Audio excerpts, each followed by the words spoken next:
আলহামদুলিল্লাহ, আলহামদুলিল্লাহ। ১ম এ আল্লাহর শুকরিয়া আদায় করে নিলাম। কারণ এমন শ্বশুরবাড়ি পাওয়া, এমন শ্বশুর-শাশুড়ি, দেবর-ননদ সবাইকে আত্মীয়স্বজন ভালো পাওয়া একটা ভাগ্যের ব্যাপার। আলহামদুলিল্লাহ। হ্যালো ভিউয়ার্স, আসসালামু আলাইকুম। কেমন আছেন সবাই? তো কালকে ঢাকা চলে যাব। আজকে আব্বা বলতেছে, "চলো দেখি কি উঠানো যায়, কি নিবা?" মানে আজকে ১ম এ শুরু করব বাড়ির আমাদের যে ঘরের পিছনের সেট সেটা দিয়ে। তো বের হয়ে আসছি বাড়ি থেকে। এটা হচ্ছে আমাদের পারিবারিক গোরস্থান। তো ওটার ভিতরে আব্বা বলতেছে ওইখানে যে কাঁঠাল গাছটা আছে প্রচুর কাঁঠাল ধরছে, তুমি গিয়ে দেখো কোনটা নিবা। আর আমি বলছি, আব্বা আমি তো পাকা জিনিস বুঝি না। কই আগে যাও। এইখানে অনেক কিছু হয়, সবজি, ফল। এই দেখেন প্রচুর পেয়ারা ধরছে।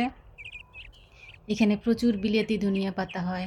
তারপরে লেবু গাছ আছে, লেবু হয়। এই দেখেন কি যে সুন্দর ঘ্রাণ।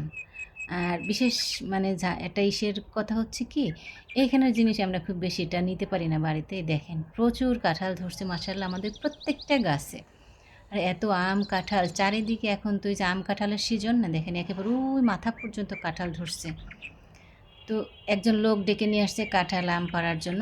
একজন ওই যে গাছের মাথায় উঠে গেছে। আম কিন্তু ছিঁড়ে নেয়, জাস্ট ঝাঁকি দিয়েছে, তাই ৩-৪ বালতি আম হয়ে গেছে। অনেকগুলো গাছ তো। আর বেশি যে গাছগুলো অনেক পুরনো সেই আমগুলো কিন্তু অনেক উপরে হয়েছে, মানে গাছটা অনেক বড় হয়ে গেছে। তো পুকুর পাড়ে, পুকুরে বাড়ির উত্তর সাইডে মানে পিছনের সাইডের কাঁঠাল পেড়ে নিয়ে আসছে, এখন আসছে দক্ষিণ সাইডে। এটা হচ্ছে নতুন মাটির পর। এখানে আব্বা প্রচুর ফল গাছ লাগিয়েছে। দেখেন কি সুন্দর কচু শাক হয়েছে। আমি বলতেছি, আব্বা আমি কচু শাক নেব। বলে তোমার যা যা লাগে তুমি নিয়ে যাও।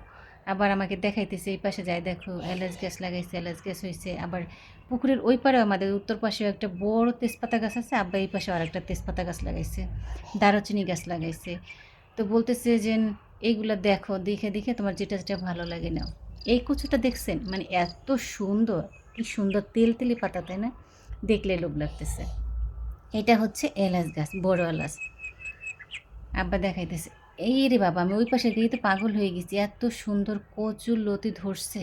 এই দেখেন এটা হচ্ছে এলাচের ফলগুলো। তো আমি বারবার ঘ্রাণ নেওয়ার চেষ্টা করতেছিলাম যে ফ্লেভারটা পাই কিনা।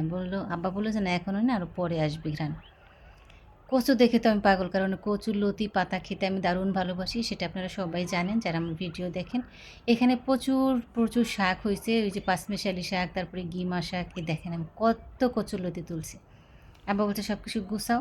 মানে এরা হয়েছে কি, বাড়ি থেকে যদি কেউ আসে তাহলে তো ২-৩ বস্তা দিবে, আর এবার তো আমাদেরতে পাইছে। আমি আম কুড়াইতেছিলাম, এত ভালো লাগতেছিল, মনে হচ্ছে সেই শৈশবে ফিরে গেছি। তো একেবারে উঁচু যে গাছগুলো সেখান থেকে আম পড়লে কিন্তু এভাবে ফেটে যায় একবারে, গাছ পাকা আম কি মিষ্টি। আর এভাবে গাছতলায় বসে খেতে তো দারুণ লাগে। আমি বলতেছি তুমি আমার বালতিটা ধরো আমার হাজব্যান্ডকে, আমি একটা আম খেয়ে নিই। দেখেন ওই মাথা থেকে আম পড়ছে, পড়ে একেবারে ফেটে গেছে। তো আম জাম সব কিছু পাড়া শেষ, এখন জাস্ট আপনাদের দেখাবো কাঁঠাল যে কতগুলো কাটছে আব্বা, তার হিসাব নেই। মানে আমাদের প্রচুর কাঁঠাল, পুকুরের এই পারে ওই পারে, রাস্তায় গোরস্থানে সব জায়গায়। এই দেখেন কি সুন্দর গাছ, পাকা পাকা আম।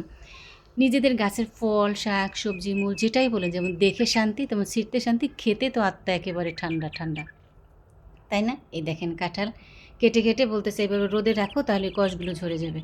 উঠোনে কতগুলো দিয়ে এসছে দেখেন। আর এই কাঁঠালের বিচি মা আমার জন্য রাখছে, আমি পছন্দ করি তাই। এই দেখেন কাঁঠাল। বাবারে বাবা, ঢাকা আসার সময় 5টা বস্তা হয়েছে। এটা হচ্ছে মা আচার দিয়েছে। তো কেমন লাগলো আপনাদের ভিডিওটা অবশ্যই জানাবেন। সবাই ভালো থাকবেন আর সবার জন্য দোয়া করবেন। আসসালামু আলাইকুম।